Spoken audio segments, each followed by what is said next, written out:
vida a bordo del barco es una vida tranquila, sencilla. Hacemos lo que la gente de la tripulación hace, ayudamos en la limpieza, ayudamos en la cocina, participamos de las actividades que también hace la tripulación y es una oportunidad para compartir con gente de otras culturas. So, where you guys joined the ship was right here in Longyearbyen, and we just left there. We're going to be sailing this direction, then we'll go north towards the ice edge. We've received information from the satellite images and the ice charts that the ice edge is approximately in this area.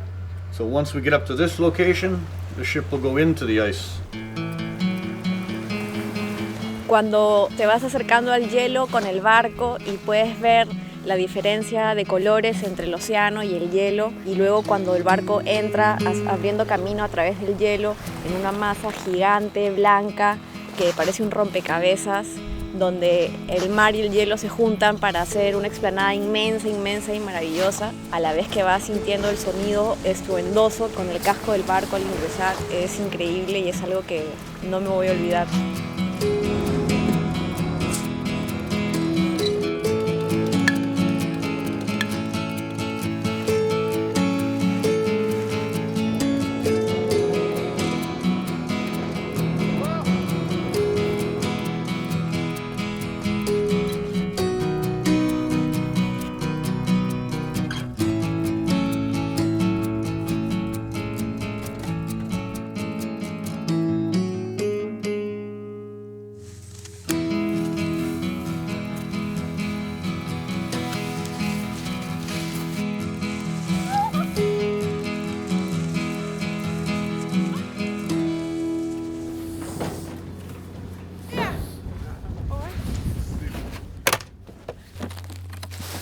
Okay, you've seen one of these before, hanging outside a barber shop maybe.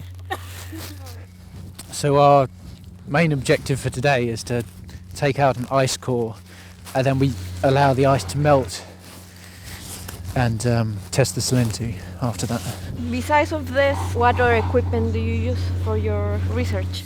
Well, there are many different things. I mean, if you just want to know the thickness of the ice, you can just drill through and then use a measuring tape to measure the thickness directly. And in the next leg of the trip, we'll be using an underwater vehicle, an AUV, to look at the shape of the bottom of the ice with a sonar, and to look at the top of the ice, sort of laser scanning devices that map the contours of the surface. So we'll be able to get a three-dimensional view of the entire ice flow, hopefully helpful to understand what's happening as a result of global warming, and so on.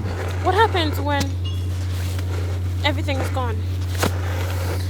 Well, that's a very expansive question. What happens? Because I'm from Ghana, Yeah. and I've never seen snow.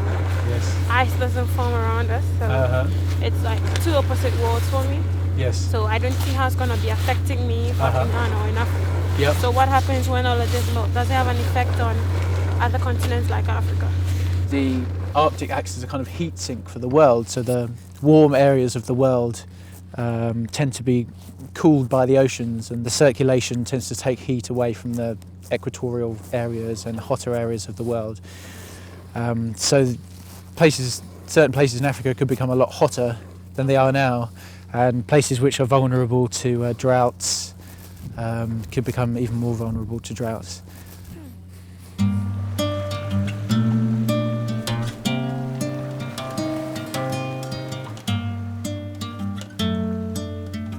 Creo que debemos proteger este lugar.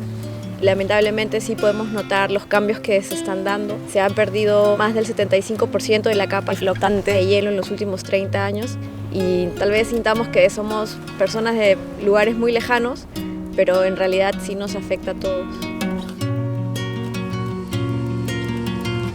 Estar en el glacial y sentir la brisa y el olor y el aire puro.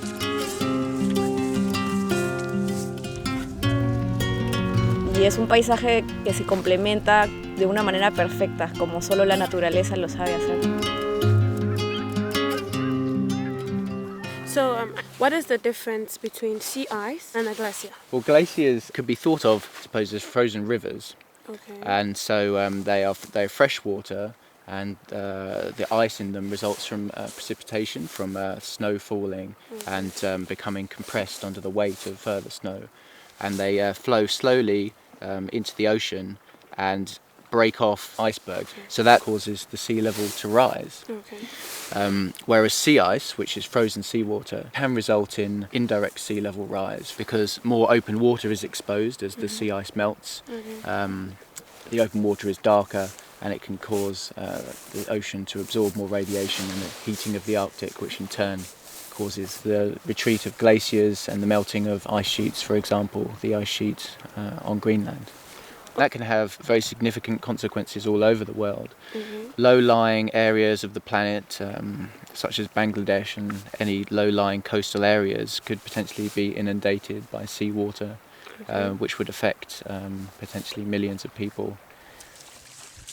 Even though I'm far away from home, just the feeling of bringing all of us together, people who are concerned about the environment, fighting for one cause, it's kind of brought the feeling of home back to me. El deshielo del Ártico es una realidad, pero no es una invitación a seguir explotando los recursos naturales que ahí existen. Es más bien una oportunidad para que la comunidad global tome acción.